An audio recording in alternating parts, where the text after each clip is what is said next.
Tonight's guest was featured on episode 381, and on that show, one of the things she talked about was a terrifying Dogman encounter she had in Michigan when she was a kid.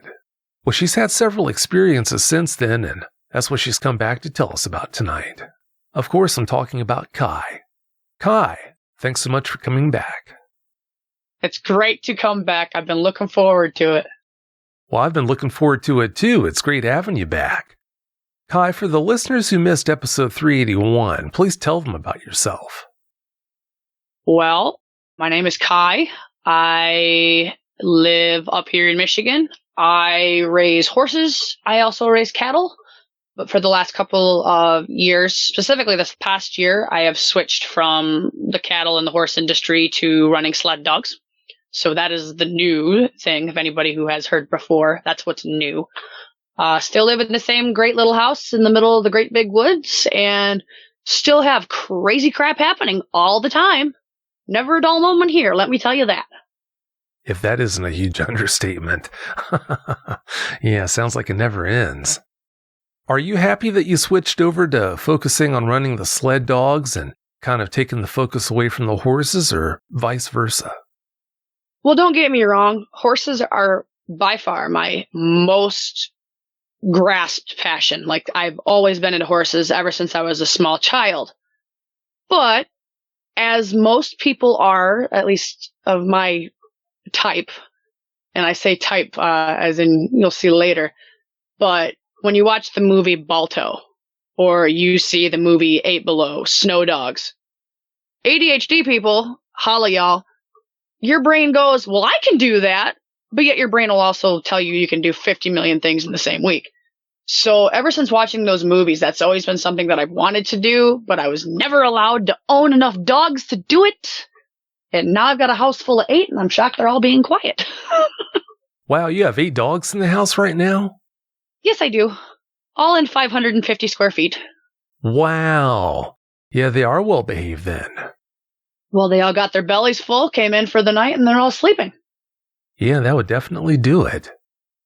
Unfortunately, as we were recording episode 381 last time around, something really traumatic happened. Please tell us the story behind that. So in 381, I was recounting the incident of me and my cousins when I was 12, coming across our first Dogman and how that experience went. And then I'd gone on to cover a few more. In the recording, for anybody who listens to it, or in that episode, basically, you'll hear me mention, oh, that's weird, my yard light just came on. But then I write it off as, well, maybe my one of my horses out there set it off. What I was not able to convey at the time was the fact that the gray one has come back at that time. And I had mentioned that I had seen him 2 weeks prior. During that, about last half of the recording, as soon as I stopped mentioning my yard light, he had made his way up onto the porch and was standing in full silhouette in my window, which I am also sitting in front of now. I am approximately 4.5 feet away from this window on this couch. And he was maybe a foot outside of the window.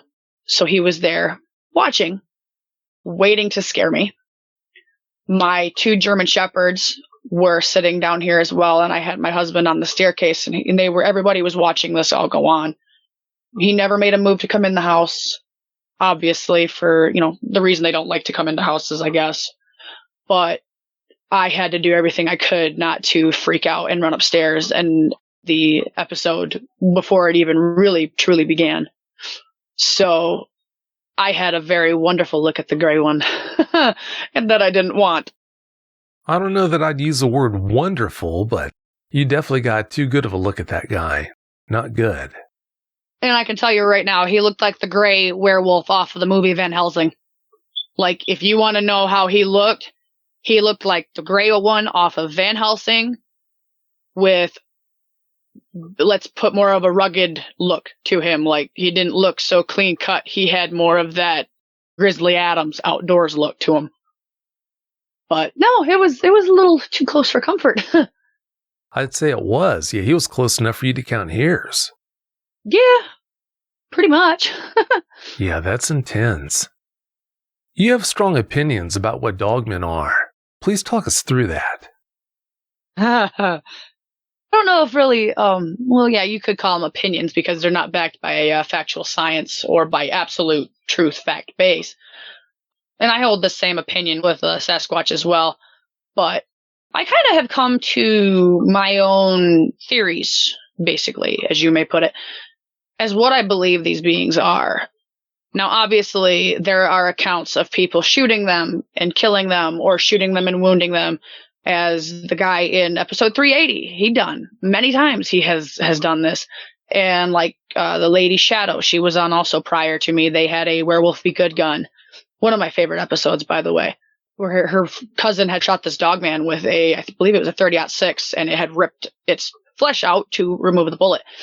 So yes, these things can be killed. They bleed. They are flesh and blood being. However, there are things about these entities, I'll put it this way, that just don't make sense.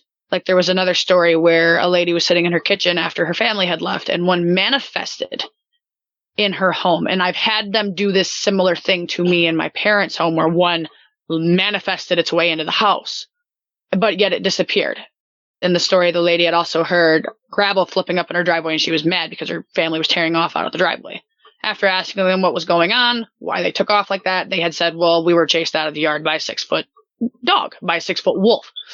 So these things can obviously appear very physical, but yet they also do these weird things that just don't make sense. Now, some people will say, well, you know, that's just they have 1 foot in one dimension and 1 foot in the other. Well, that could be the case. But another theory that I'd like to throw out there is if you look at the paranormal, like if you look at poltergeists or anything along those lines, they can leave very physical marks. They can do very physical things without being physical themselves. So basically what I'm trying to say is there could be entities like elementals or demons, if you want to say, or anything else that could be using the Dogman's persona or the Sasquatch's persona and using that to manifest in a physical-ish form, or at least in our perception, it's a physical form, but it is not truly physical. So I do believe that there is a defined line. Could these things also be interdimensional? I believe they very well could be. It is, I mean, the government released papers back in 2003 that there are multiple dimensions. Einstein proved that there were multiple dimensions, but once you get out to about the 10th and 11th dimension, they fall apart. That was proven by science. So could they be walking in both worlds? Very possible. Could they be, some of them be elementals or other things using them to manifest in a physical form? Very possible. Are they flesh and blood? Absolutely. Do I believe they're animals? No. The level of intelligence that's there, the things they do, the quirks they do, the fact that they can be all aggressive and then turn it off and be absolutely going from, I'm going to kill you to I'm going to let you walk away. That's not an animalistic thing. If a bear comes at you and they are in the, I'm going to kill you, they're going to kill you. A cougar, they are in that mindset, they'll kill you. Do they kill you all the time? No. Will they run away from you? Yes. But these dogmen, they tend to have a different switch where it's like they would rather scare the crap out of you and rather give you warning after warning after warning before they attack you. That's just, in the nutshell, my theories. Unfortunately, it would take a whole nother hour to explain that, and we would definitely run out of time. No, that's okay. You did a great job supporting your opinion. If you've had a Dogman encounter and would like to speak with me about it, whether in private or on the show, please go to dogmenencounters.com and submit a report. If you've had a Bigfoot sighting and would like to be a guest on one of my 2 Bigfoot shows, please go to mybigfootsighting.com. Before you update us on your most recent experiences, Kyle, let's listen to the encounters you shared on episode 381 now. Back in January of 2009, I had gone coon hunting with my 3 best friends, who 2 of them happened to be my cousins. I was actually not supposed to be coon hunting that night. I had gotten into some trouble at school, and I was grounded. So my parents told me, you know, I don't want you going anywhere tonight. You know, you've in trouble, and you need to learn something. Well, me being 12, I decided, well, I don't want to just sit here. It's a full moon night, man. We want to go coon hunting. So the boys, they give me a holler, and I said, all right, you guys, I'll meet you down at the corner of our road at about 10:30, 11 o'clock. Okay, we'll let it get good and dark. We'll let the parents go to bed. So I climb out my window with a 410 shotgun. It's a single shot Rossi. It's a change out. You could take the barrel off and put on a 22. So I had the 410 on there, and I had a bag loaded with shells. Like, I could have started a 410 war. I had so many shells on me, but I was expecting to get a lot of coons. So I go trucking down the road at 10:30, 11 o'clock at night, and I meet the guys, and, they got their 2 Walker hounds in the back of the truck in the dog boxes. And Clayton, who's one of our friends, he had the dogs. He's like, all right, man, you ready to go? I think we're going to go up there by the tall pines tonight. And that's about 7 miles from the house, 8 miles from the house as the crow flies. So we're all in there. Garrett's driving. It's his truck. He's 16. Matt, his younger brother, he's 14. I'm 12. Clayton's also 14. And we all just kind of grew up in the same area, and we all ran around and raised Cain together. So we're going down the road, and we get there, and we start hunting, turn the dogs loose instantly on a coon. And we're running these coons left and right, and we finally work our way about 5 miles back south in the tall pines. And, we get a mess of coons. I think we had like 12 by then. So we bring them back to the truck, and we put them in the bag, and it's like, man, it's only about 12:30, We ain't even been out here for an hour and a half yet, and we're already loaded with coons. Well, I think it was Matt. He had the brilliant idea of going hunting to the north. And if you go north into the tall pines, what'll happen is 4 miles in, you'll hit a draw. And about 20 yards beyond that, you go down into a valley that's got a lake in it. And we never hunted around by that lake, and we never ever got as far as the draw, because half the time there wasn't coons. Well, he wanted to go hunt it. So we kind of meander that way. We walked the 4 miles. Again, we're loaded with coons. I probably had about 3 of them. And it was getting kind of deep. We had about 1.5 foot of snow on the ground at the time. So Garrett, he's about 6 foot at the time. I hand him my stuff because I'm only 5'3", and shoot, I'm waddling through the snow at this point. So I hand him my coons, and we're walking. And the dogs take off when we're getting close to this draw.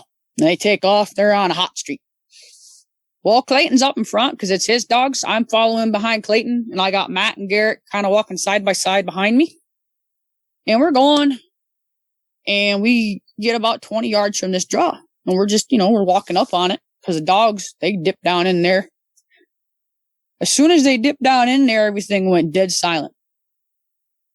20 seconds later, we have 2 Walker hounds, Amos and Russ, come screaming out of that draw. Now, these dogs aren't scared of nothing. These dogs have treed black bear. They've treed bobcat. These dogs, they're big dogs. These aren't your normal black and tan coon hounds or your blue tick coons. These are big dogs. People use these Walker hounds to hunt cougar out west to get them off of cattle ranches. So these dogs, they're not scared of nothing. But these dogs, they come flying out, and they're screaming. And we're like, what in the heck are they screaming about? Well, not even 5 seconds after they pop out of the draw running towards us and go flying for the truck, that's when we see this thing come up out of the other side. And at this time, from the other side of the draw is only 25 yards away. And what I saw that night forever haunts me at this point, because it came up over the draw on 2 legs. I'd say it was probably about 450 pounds. Shoot, it might have even been 500. I'd estimate the height. Oh, shoot, no. I was about 8 foot tall because the rock it was next to was about 6 feet, and it was 2 feet over the rock. But this thing that I didn't even know existed, I didn't have any clue. It comes walking up on the other side of the draw, and it turns and it looks at us. And when it squared off on us, this thing had to have been at least 4 feet wide. It was like a chocolate gold brown in color, really dark, and it had a really wide head. Like, you take a grizzly bear's head, how it's got that really wide set, and you slap some Doberman ears on it, and you give it that longer wolf snout.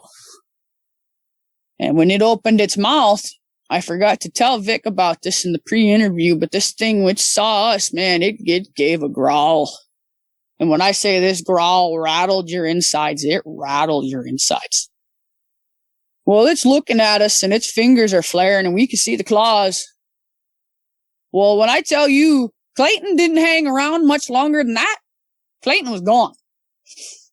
And, well, I guess he just kind of didn't realize I was there. And actually, when I talked to him about it, he says, yeah, I didn't see you. But he plowed me over because I was right behind him. He run me clean over. So I'm down butt first in the snow. My gun goes flying. He's hauling for the truck, screaming, oh my God! And then Matt and Garrett, next thing I know, I turn around and I look, and then they're turning tail and running too. They're chasing the dogs. They're running after Clayton, and I'm just sitting there on the ground with my gun in the snow thinking they left me. I turn around and I look at this thing, and this thing has gone from looking at my buddies running away from it to me sitting butt first in the snow at 25 yards, my gun laying in the snow. And I'm just sitting there petrified, and it turned all attention on me. And this thing wasn't looking at me. It was looking through me. And, it had a look on it like, if I want to kill you, I can, man. It gave me the look like I was dead. I freaked out, and the only thing I could think to do was run. I grabbed the hold of that gun, and I spun out of the snow, and I took off running. And I mean, I ran, and it's 4 miles back to the truck. Well, I'm hauling Heine, and it takes you a bit going 4 miles through a foot of snow. And I'm going as fast as my legs can take me. And I swear to you, the entire time I was running until I got about a mile from the truck, when I could see the truck, I could hear snow crunching behind me. I knew this thing was coming. I knew it was coming. I knew it was behind me. I knew if I stopped and turned around, I was done. Well, I kept running. I finally see the truck, and it's a 3-seat truck. All 4 of us rode in the front. I only see 2 people in the front.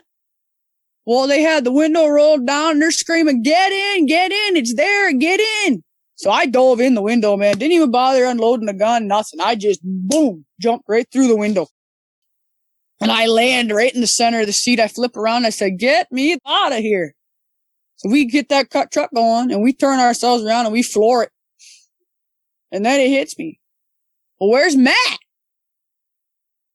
Garrett flat out looked at me, and he says, he's in the dog box with the dogs. Well, apparently they couldn't get the truck doors open fast enough, and Matt said, heck it, and he jumped in the dog box. I learned about that too over the weekend.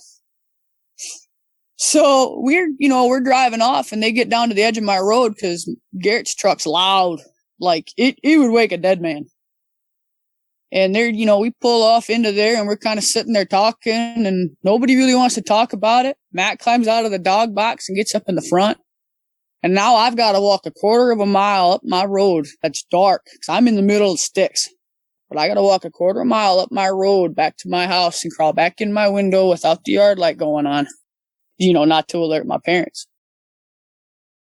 So I climb back out of the truck and say, all right, you guys, I'll see y'all tomorrow. Tomorrow's Saturday. See y'all in the morning. Meet me at my barn. Well, we got to talk about this. So I make it back into my house, and I'm sitting there, and my German Shepherd that I had at the time, Shadow, she's just laying there on my bed looking at me like, you idiot. She could tell I was scared. Well, I crawl in bed, and I don't think I slept at all that night. Next morning, 10 o'clock, all the boys come over. We're all hanging out in my barn that's got hay in it. It's January, it's cold. So we started talking about it. And Garrett says, anybody have a clue what we saw out there? I want to hear what you guys saw before I tell you what I saw. And they all described it. And the variation of descriptions didn't happen. We all described the same thing. 8 feet tall, 4 foot wide, over 400 pounds, muscled all the way through. They said, but what got us, man, is it had hands. And I said, yeah, I thought it had hands, but I was trying to tell myself it didn't have hands. But it had hands. But the eyes, honestly, or what stuck out in all four of our minds was the eyes. The eyes were brownish gold. Now, my eyes tend to be about that color. It depends on what mood I'm in. Sometimes they're more gold. Sometimes they're more of a deep brown. But this thing had like a golden reflection in the back of its eye. Must be for light. But Garrett looked right at me and he said the scariest part was, Kai, is it had your eyes. And that's what flipped us all out. Then the question came up again. Well, what the heck was it? Well, Clayton, being 100% Cherokee, flat out said, "Oh, it's a skinwalker. It's a skinwalker. It's a shifter. You know, we ran into something there that we don't need to mess with no more." Well, Matt and Garrett, they said, "Well, it kind of looked like a werewolf." And as I said, being a Disney kid, I didn't know what it was. I'd never seen a werewolf movie. I didn't know what a werewolf was. I mean, I heard of them, but I didn't know what they looked like. I said, "So that's what that was? Is a werewolf?" They said, "Yeah, it's a werewolf." I said, "Oh no, man. I don't think they're supposed to be real." Well, apparently they were. Garrett looked at all three of us, because between me and Matt, we were called M&M for a reason. We were motor mouth kids. We start talking, we don't stop. We'll talk to Blue Street. But he looked right at me and Matt. He said, "You guys don't say a word to nobody. We ain't telling our parents. We ain't saying nothing. If they asked us if we went hunting, yeah, we went hunting. How good was the night? Good night, got a lot of coons. But we're not saying anything about this." And we left it at that. So about a year goes by, just about, not quite. We were in the next school year. I was in 7th grade. And our teacher, we had, half the class was off on a field trip, and we were the kids that got in trouble too much, so we didn't get to go. Teacher says, "All right, you guys, close to Halloween. It's October. Anybody got any scary stories or true stories, like ghost stories, you all want to tell?" Well, one of my cousins, they're talking, and she says she saw a Bigfoot, which I don't doubt her. And then I said, "All right, well, I'll bring up my story." And I told them.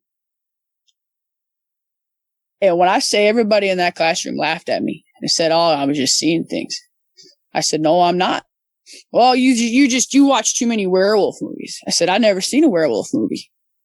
I am watching Disney movies. I don't watch werewolf movies. I don't watch scary movies.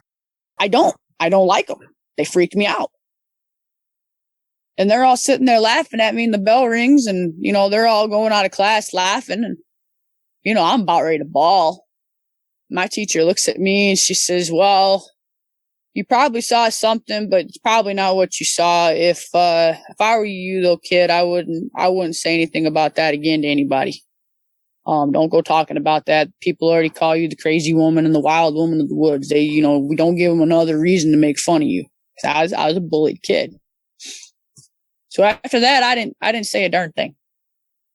I completely suppressed it. I said, "Man, if just talking about it is going to get me laughed at, then there's no point." And I completely shoved it in the back of my head. I never talked about it again. I forgot about it.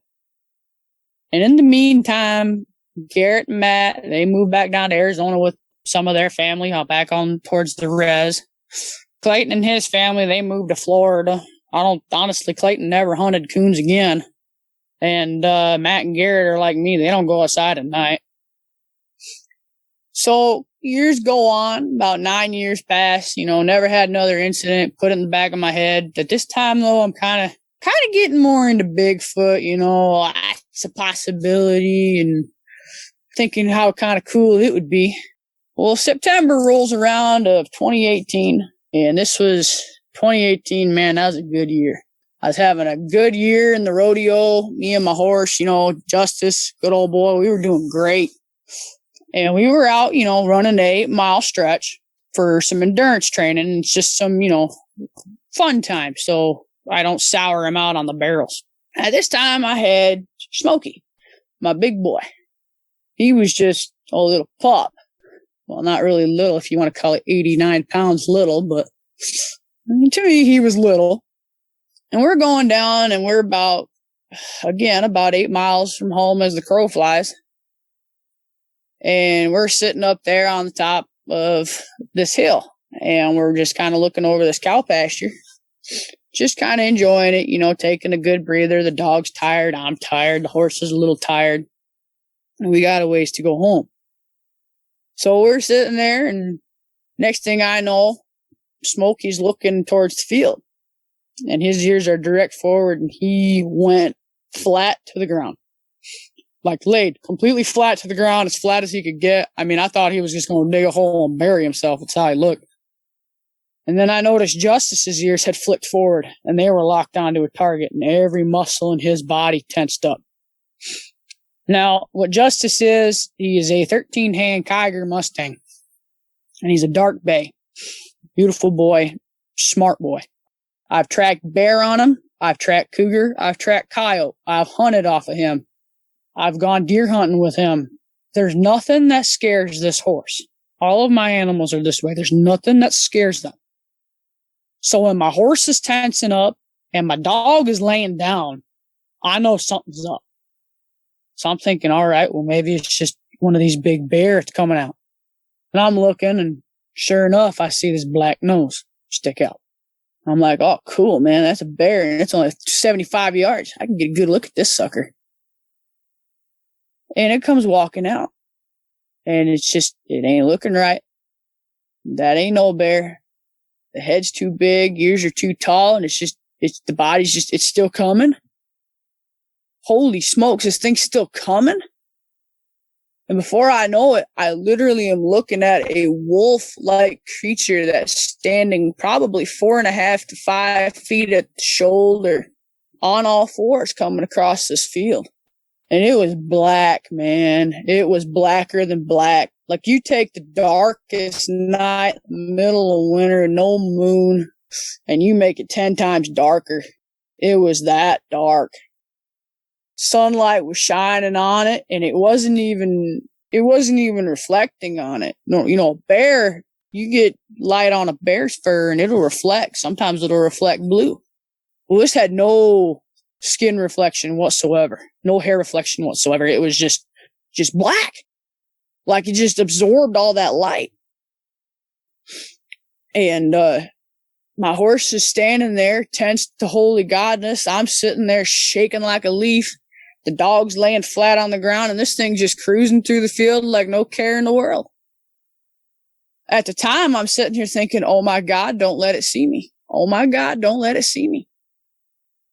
Well, I'm pretty sure it knew we were there, but I guarantee you it didn't care. And it just kept right on going. Went from west to east all the way across that 75-acre. It was about a 75-acre field, but that's the long ways to it.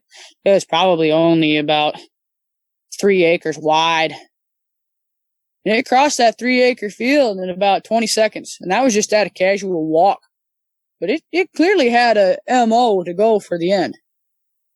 And when it went out of sight and we didn't hear it moving and,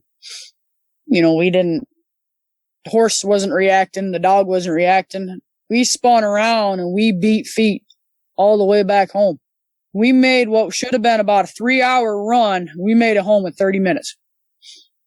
And a 3-hour, good trot on a horse and making it home in 30 minutes, that's hauling. I guarantee you, man, that dog was going flat out. There was a few times we actually had to stop for the dog just to let him catch up. That Mustang, he didn't want to stop. He didn't want to stop. I didn't want to stop. That dog sure as heck wasn't going to stop. We'd stop, wait for him. He'd blow right past us. We got home. I put the horse up, kind of cooled him down some, put him in a good spot where he'd had some air, but wouldn't get too cold. Dog's laying on the ground, tongue lolling, ready to pass out. And I'm shaking like a leaf. I just sat down. I took the tack and stuff off the horse. I sat it right on the ground. Normally, I'm a little bit more picky with my stuff, but I just put it right on the ground. I didn't care. And I just sat there for a good hour, just shaking. Absolutely shaking. And even then, when I saw that one, I didn't even remember seeing that one at 12. I didn't even remember seeing that one at all. It was like a rude awakening of, oh my God, what did I just see? And it was just, I sat there and I was trying to figure out what was I looking at. But it's like the shoulders were higher up than the back end. This thing was thick. Like, it wasn't like anything like what people like to describe Dogman as. It's not like, some of these pictures that Vic has on his YouTube. This thing was thick. Like, this sucker was eating good, man. Like, if there was cows or something coming up missing around my place, around this area, I guarantee you it was because that thing was eating them. Now, that happened about 8 miles as the crow flies from the house. But I guarantee you 8 miles is nothing to these things. That sucker could be in my backyard. Even the one that I saw up coon hunting, that one could be here. I know they weren't the same animal because they're different colors. But these things, I guarantee you, travel. But kind of after that, that's when my Bigfoot sighting started kicking up, and that's when all that happened. And after talking to Vic, I actually think that there was a third encounter. And judging by a track I found, I'm pretty sure it was of the type 3 dogman, where they are more of like a man with a dog head. That encounter is actually, in and of itself, scarier because I never saw it, but just the circumstances behind it. And what was crazy is my dad was literally hunting. We were hunting deer. It was about December, and we were hunting deer, and he was only about 200 yards from where I was at in his blind. And he said he didn't hear a thing. He didn't see a thing. He says, all I saw was your heater light come on. That's all I saw. But man, when I tell you I was scared then, that scared's an understatement. So I'm walking out, and it's about a half a mile on my grandma's property out to where we hunt. And I'm walking out, I got a half a mile all the way to that blind. Dad's is about just over a quarter of a mile. It's right in between them. So his blind's about 200 yards from mine. And I crawl up in my blind, thinking, oh yeah, it's going to be a good day. But I still had that really off feeling, like when you walk in the woods and it's just something's not right. Well, that's kind of how it felt. And I get in my blind, and the dimensions on this blind it's a solid metal blind. It's literally built on a piece of plywood. So it's 4 foot wide, 8 foot long. I got a hole in one side of it that's only about 2 feet wide, and that's our door. And getting into that, it makes some god-awful noises, especially when it's metal and it's catching on fabric. So it makes some good racket. So if there's a deer in the clearing, they're going to hear about it. So I get up in there, and I'm hunting with a 308, 168 grain black coat tip, 30 cal round out of a 308 rifle. So I hunt with a model 600 Remington. So it's a very short stock. They're brush guns. And I'm in there and I'm hunting. And that's got about 150 yards shooting power when you're shooting a lighter round. I'm not even in this blind for 5 minutes. And all of a sudden, the brush explodes like something's going through there with a bulldozer. And it's going back and forth, back and forth. And it's getting closer. There's a couple of times that I could have swore I saw something rush right past my blind. Now, I'm scared out of my mind. Normally, I won't turn my heater on because it's loud. I won't turn it on because I want to hear stuff waking up in the morning. Well, at that time, I was so desperate for light, I turned on my propane heater. I moved my chair up into one corner where I'm staring at the door, and I'm praying the entire time. Now, my rifle holds, it's a 4+1. So it's got 4 in the mag, and it's got 1 in the chamber. We always load up with 5 shots. So I'm sitting there, and it's like, man, I'm looking at this door. Whatever's out there sounds big. It ain't going to come in the windows because the windows are only 6 inches. But that door's big enough, something might try. And I'm sitting there thinking, man, I've got 4 shots to put into whatever tries to come in. And if it don't go down in 4 shots, then I better keep this last one for me, because I'm not going to sit in a box and get mauled. I was fully prepared to go out in a blaze of glory. And I sat there with my back up against that wall well into daylight before I finally turned my chair around and turned my heater off and kind of sat there shaking.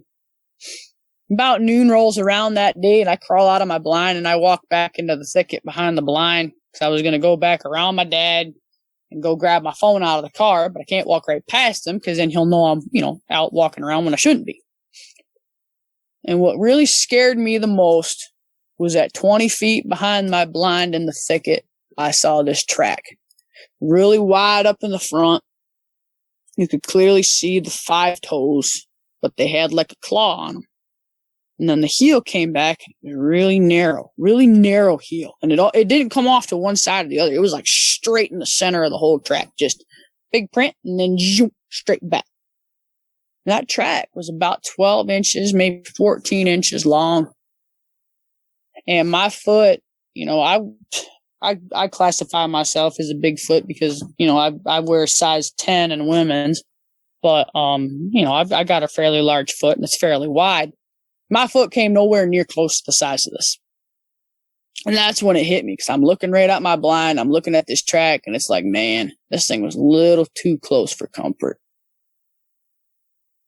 So, that was about all for the Dogman, really, until last weekend Sunday. Well, not this past Sunday, but, the Sunday before. I had already talked to Vic. We were getting ready to do the interview for my Bigfoot sightings. And I was hanging out in my kitchen. My husband was up at my parents' place taking a shower because we don't have running water over here. And I'm sitting there and I'm singing, I'm singing in Nordic because I know several different languages and I love singing in them because they're beautiful. And I'm sitting here singing and I notice my dog is nowhere near my door. He's laying right smack dab in the middle of my kitchen, and I've got a small kitchen. Our house isn't very big. It's only 12 foot by 20 foot. It's small. Like, if something really wanted to come in, I've actually pushed down my door hard enough where I almost pushed it out of the frame. But it really wouldn't take much for something to come through my walls like the Kool-Aid Man and go, oh yeah, and it'd be over. But he's nowhere near the door. And it's unlocked, because my husband's supposed to be coming back anytime. And I look at the window and I just see this gray head looking at me right at the corner of my window. And I can see these 2 dark eyes, and it's almost like this thing's smiling at me. But he was kind of squinting. Had this really fluffy gray head with the Doberman straight up ears and little tufts on the end, and he's just looking at me. Well, no doubt in my mind, I ain't going to sit there and go, what the heck is, I already knew what it was. I'm looking at my unlocked door. I can't lock it because I don't want my husband, getting stuck outside with this thing. My yard light's on. This thing's standing here. I just blew it off and I went upstairs because I knew if I got afraid and I acted afraid and I ran upstairs that it was probably, going to get a razz, and who knows, maybe come in my house and see if it can get more of a razz. Well, I just went upstairs and I sat up there and I waited. Not even 3 minutes later, my husband walks out. And I'm sitting there thinking, man, please let this thing be gone. Please don't let this thing be waiting on this porch. Don't let it be here. But it was gone. And it hasn't really come back. And that I'm glad for. But it seems like no matter what I do now, these things keep coming back. And they're always around. So I've just kind of got to accept the fact that I'm not just in Sasquatch territory. I'm in Dogman territory. And these things are here. And they ain't going to go anywhere. Because when the Bigfoot leave for deer season, the Dogman comes walking right in. Because we're in October now. The Sasquatch, they've gone down into the swamps because they're getting away from the hunters. Well, now it's the Dogman's turn to come up here and wreak havoc. So I really don't think this is going to be the last time I see one. I don't think it's going to be the last time I see that one in particular. I'm actually sitting here looking out my dark window right now, and I've watched my yard light come on over by my outhouse twice. Come on. Could have been triggered by the horse I've got over there. I've got a mini stud that's in a high fence over there, but I don't know. It makes me a little jumpy and unnervy because now all these encounters are back fresh in my mind. But those are my encounters. I pray to God I don't have any more. But, the old saying goes, you can wish in one hand and crap in the other and see which one fills up first. I'm pretty sure I'll have more encounters, and much as I don't want to, well, they're there. But yeah, those are my encounters. That sure is a horrible way to get introduced to the world of Dogmen. If you'd like to be able to listen to the show without ads and have full access to bonus content, that's an option. To find out how, please go to dogmanencounters.com/podcast. All right, Kai, now that we listened to those encounters, please update us on your most recent ones. Give us every last detail that comes to mind. Well, I plan on telling you like you were sitting at the fire with us when it happened. So, in May, as I've previously mentioned, I have 8 dogs now. At the time in May, I only had 7. It was before we had rescued Odie out of the shelter. So, we were trying to find somewhere to go camping for Memorial Day weekend. The weekend prior was my birthday. We were going to camp then, but I blew the engine in my truck because I was an idiot and I didn't check the oil. That's a very costly mistake. So going to a campground, a traditional campground, was not very feasible with 7 dogs, most of them huskies or husky crosses, because they bark a lot. My German Shepherds do as well, and it wouldn't have been a good time due to the fact that my dogs like to start singing at 5 o'clock in the morning and again at 10 o'clock at night. They learn that at races. I wish I could break them of it, but it's not going to happen. So we decided that we were going to go out on state land because here in Michigan and national forest, you can legally stay on state land for up to 2 weeks, same as the campground, before you have to either move locations or move completely. You cannot be there any longer than 2 weeks. Otherwise, you would be considered, I believe, loitering in the area and you would be removed. So the place we chose to go was off of a couple of service roads for the Forestry Service that were maybe only about 3 miles out of our town that we live in here. And there was, a few places where you could tell that vagrants were staying, but they would never stay in small quantities, like 1 person or 2 people. It was usually 2 or 3 families that would kind of camp all in the same area. And this will come into play quite soon of why I believe they do this. But we had settled in on a place that Will and I had fished prior, and we had spent some time there, and we would go there during the day for training. And it's a place called Pearl Lake, or Perch Lake by the locals around here. But it sits off of the main service road, maybe only about 100 yards, not even really that. And it's this big clearing. People obviously party there. Vagrants have occasionally stayed there. But there's a lake that has a dock that was put in by the DNR because they had used that pond or lake as a hatchery, basically, and a growing spot for the walleye population that they were trying to restock for, like, Brush Lake and other surrounding lakes. But every fall they would take the fish out of there, and it was believed that there was no fish in there. Although the bluegill in there proved otherwise, especially the large bluegill. So we had decided to go camping there because it's back, it's out of the way, we wouldn't have to worry about it. We could have all the dogs, and then we could go on some training runs, light runs, just to keep the dogs mentally and physically worn out. So we were, doing our thing. We had camp set up. I had my car at the time, and my dad had to drive out some of our extra gear with his truck because mine was broke down. So we're there with a Toyota Corolla, which only fits about 6 out of my 7 dogs in it, and not a whole lot of our camping gear. We have this pretty good size 18-man tent. How else are you going to fit all the dogs, So we had that in there and we had it set up. We had our drop lines out, which for non-sledding people, your drop lines are what your dogs are tethered to. It's a long chain with little short lines, usually anywhere between 1 to 2 feet. Ours are about 4.5, just for more room. But they're lines that come off of the chain in separating intervals where you can tie your dogs out where they don't get tangled up. So we had them stretching out, and Pearl Lake is absolutely beautiful. The water, however, once you go in about a foot deep into the water turns completely black. Like, you cannot see anything in that water. It's very dark. The forest around it is a mix of deciduous trees like maple, a lot of oak, and then you get popple, but then you also have a lot of pine. So we are up in the midst of all of these trees in this clearing, and it's beautiful in there. The sun starts going down. Then come about 7 o'clock, you start hearing the wonderful hum of 1.5 million mosquitoes. And I've never heard mosquitoes like this, but it's an audible sound. And when I say that we went through 1.5 cans of bug spray that weekend, I mean we went through all of 1.5 cans. I just found the rest of the other can the other day, and I don't even think there's a half left. So we're starting up the fire, getting it going just to pull some smoke in the air and maybe get rid of some of these bugs.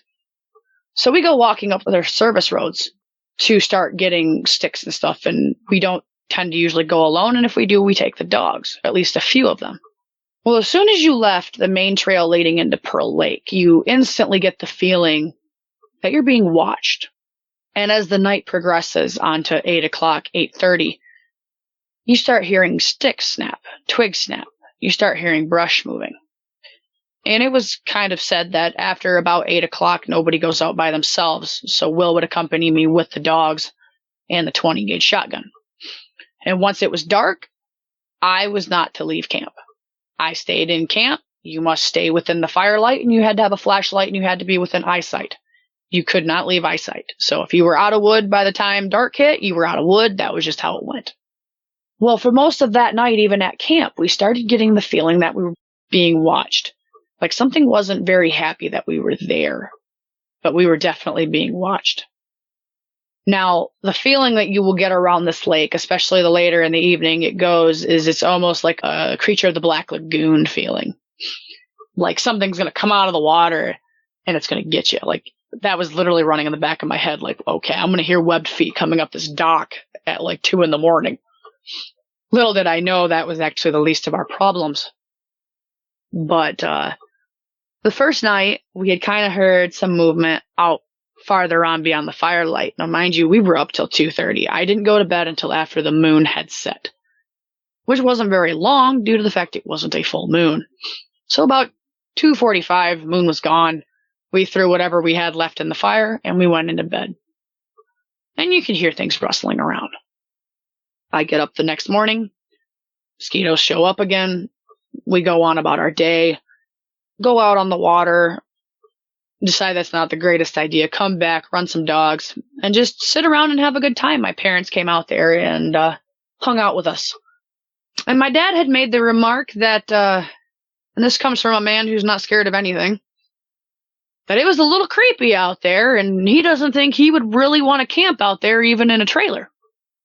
And that's very different for my dad to say. My mom, you couldn't get her out there if you paid her $1 million. My dad, he'll usually go camping like that because he enjoys it. But he will not camp at Pearl Lake. He thinks it's too creepy. So we start gathering wood for the night. Same thing happens. We start getting paced through the pines. So we're sitting in there and everything, and the fire's going, but we run out of wood by midnight. Well, I'm not going to stay up if I've got no fire going, because once it hits dark, it's dark 30. You can't see nothing. Kind of like, really dark. Like middle of the night, no moon kind of dark. So we go to bed. And about 2 o'clock in the morning, all of my dogs sit up in their kennels. And for the couple dogs that were out loose in the tent, they all sat up. Nobody growled. Nobody made a sound. But everybody sat straight up and started looking to the south, which was towards the back of the tent. Now, for some weird reason, and this I cannot explain, whether it's related or not, there was a blue light coming from a clearing to our north that was about 20 feet out. You can almost tell right where it was coming from, as if the moon, like as if there was a full moon and it was shining down into that opening. That's how it shone back into the tent. Any exterior light at night inside of a tent is going to light your tent up. So the tent's lit. I can see all of my dogs. And I start hearing subtle crunches of leaves. That weird sound that it makes when you step on leaf litter and pine needles from the jack pines. So you hear that subtle crunch and some shuffling. Well, I'm watching the dogs as they follow the sound of this crunching and shuffling all the way around the tent. It made a couple laps. And then they start looking over by where I'm laying. And that's when I start hearing the sniffing. I can hear something sniffing right next to the tent. It never touched the tent. So I didn't see the tent move or anything, but I saw it sniffing the side of the tent. And I saw it walk around and sniff. Now, mind you, most of my dogs' kennels were up against the tent walls. They're not in the middle of the tent. They're up against the walls so we can move around in there if we need to. And each time this thing would come close, these dogs would move ever so slightly to the backside of their cage closer to the middle. But none of them would make a sound. Now, if anybody knows dogs, especially sled dogs, they are loud, they're going to want to bark, and they will make every noise humanly thinkable. I've got one up here that sounds like a coyote when she sets off. But nobody made a sound. And then eventually we heard it crunch off, and it left us alone. So I wake up, I kind of groggily go back to sleep because, well, I've got nothing else better to do. I'm not going to sit up all night worrying about what's out here in the woods. I've spent too much time doing that. And, well, there's the reason I go camping, and that's to get over everything that's happened to me in the past. So I went back to sleep. The dogs all settle back down. Everybody starts snoring, especially my oldest shepherd. He's a really bad snoring creature. He would put a bulldog to shame with how bad he snores. So everybody goes back to sleep. Well, sun comes up about 5:30, 6 o'clock, and I get up out of the tent about 7:30 because, well, they all had to go potty. They didn't come in the tent until midnight, so they all got to pee. Now, usually when we let them out, they all kind of come out in one big mass gathering, and they all kind of take off running and doing what they want to do, trampling through the forest, doing everything crazy you could think of. But this morning, they didn't do that. They stayed very close to where we were and where I was standing, and I hooked them all up on their picket line. And I start kind of looking around at the beautiful day that's starting, and I look off to the north towards the pond, and that's when I see it, standing behind a stump. It was black. It had the poof around the neck, kind of like a mane, and I could see the upright ears. And at first I thought, well, maybe it was just a stump. My mind's playing tricks on me. I'm just seeing things because I lack of sleep. Well, the whole I must be hallucinating went out the window the moment I saw its ears move. I saw one ear twitch straight, kind of back a little bit, and then come back forward. Now, I have a black dog on my team. I've got a Shepsky. She's all black. She kind of looks like what would happen if you had a love child between a black bear and a border collie. She's got the fluff and she's got the black bear build. She is jet black with amber eyes. She's got the spade ears, like the straight up, sticking right on top of her head kind of ears, and she's got a lot of fur. Her father was a woolly husky, so she's got that long, luxurious fur. And this creature also had that same type of fur, and you could almost pick out where his eyes were, but I believe his eyes were a little bit darker, probably more of a darker chocolate color instead of the amber that you often hear about. You could clearly see the shoulders, and you could see one hand on the top of the stump. The other one was down behind, so was the lower half. I couldn't tell if it had a tail. I don't know if it had dog legs or not. I don't know what the bottom half looked like, whether male or female. Have no clue. This was maybe at about 50 yards off, give or take, about 10 yards. So it's there. It's not advancing towards me or the dogs. The dogs are kind of looking over that way, but they're not acting like there's anything wrong. And if my dogs aren't acting like there's something wrong, there's nothing wrong. So I go back in the tent and I let Will know that it's out there, and I kind of keep the tent unzipped so I can kind of see out in that way, and I lay back down, and a few minutes later I look up and it's gone. Completely gone. So later on that day, before my parents showed up, because they were coming out to hang out with us that weekend, I had gone down to the dock, because it's a really long boardwalk due to how swampy, marshy it is down in there. And I got within about 20 feet of the stump. Now, this stump was an old pine stump, approximately 3.5 to 4 feet tall, and about 1 foot to maybe 1.5 feet in diameter. And this Dogman was twice as wide as the stump and had another 4 feet over it, which would put this Dogman approximately 6.5, 7, almost 8 feet tall, especially if it was kind of leaned back out and over. And there was a slight drop down in there, so it might have been taller, it might have been shorter.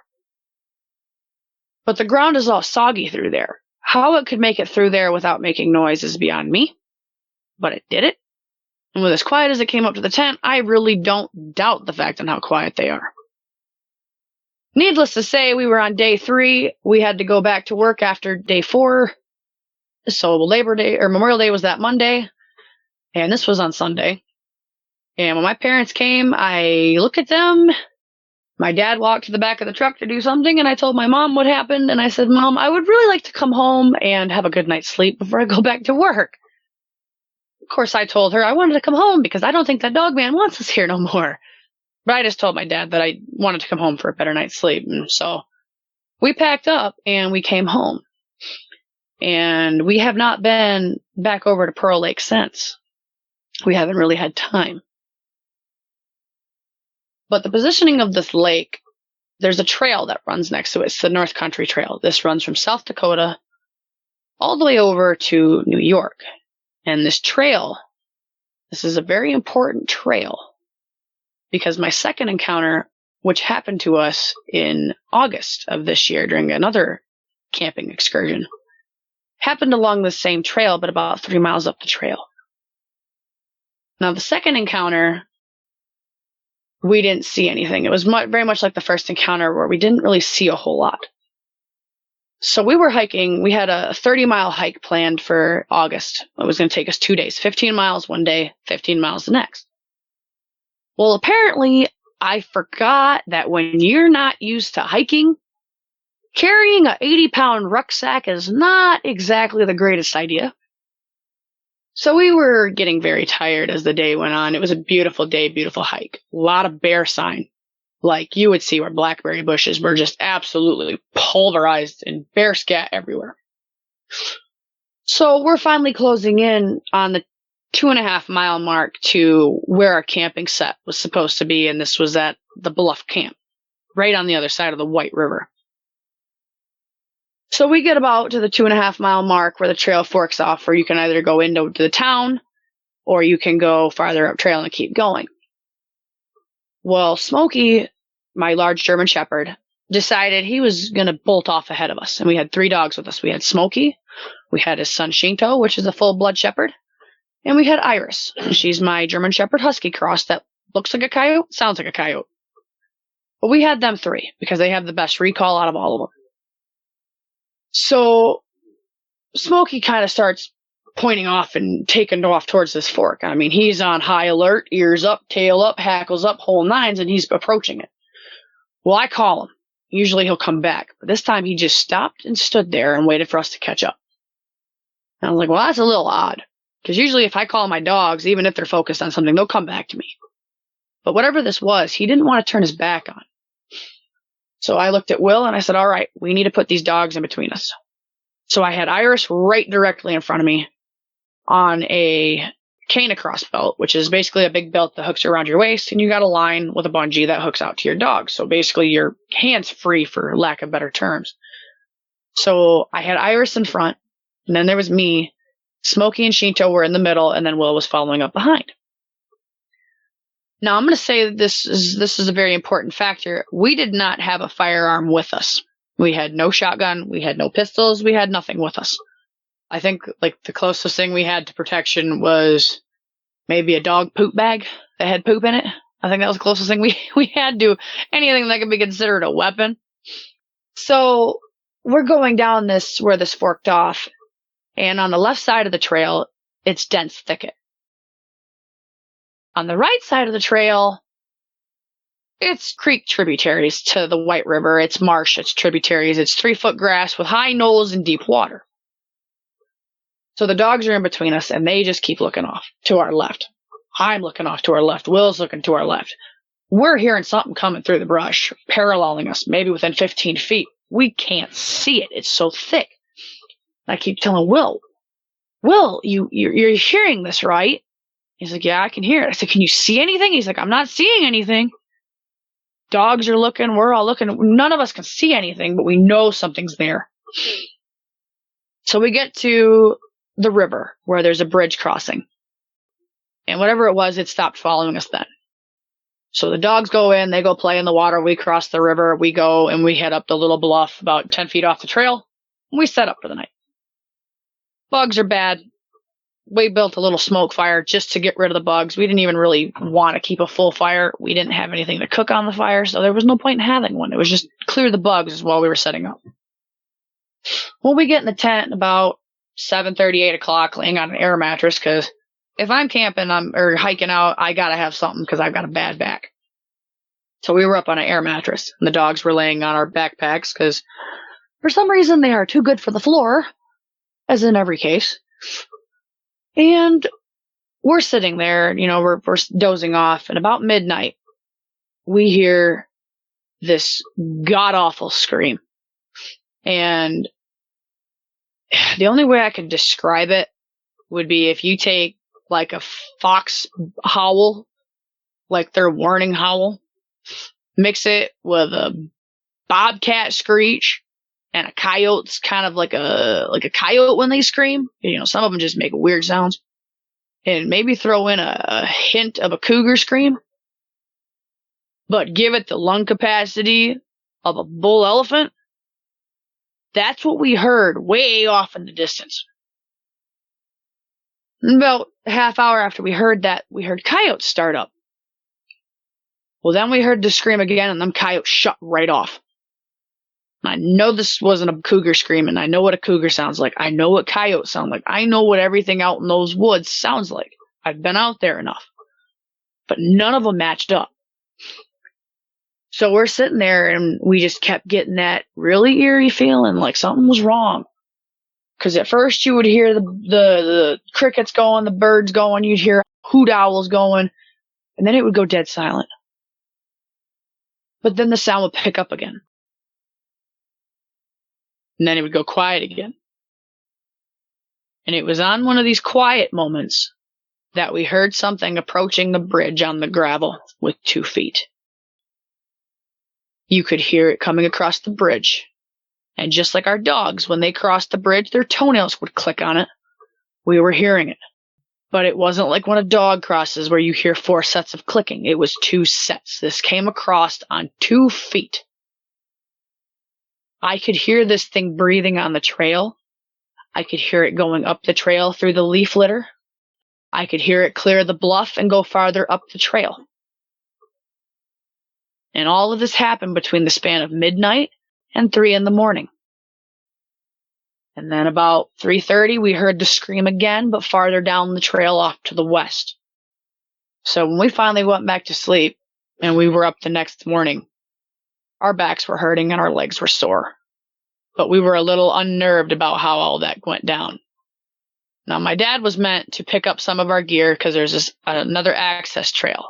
So on the North Country Trail, you're either going after the bridge. There's a little trail that goes to the left that's going to take you to the Bluff Camp. There's a trail going to the right, which is going to take you the rest of the way down trail.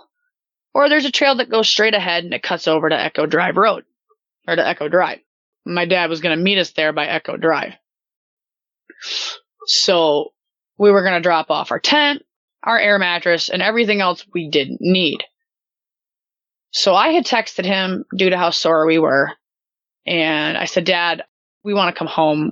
We're too sore. We can't finish this hike. We'll have to try again next year. So we're packing stuff up and we make the first trip out to Echo. The whole time, you could tell something was watching us. Each time something was watching us. And we had to make a couple of trips. We made the first trip out with all the dogs, and Will had to go back the second trip with Smokey to go get the rest, while my dad waited to pick us up.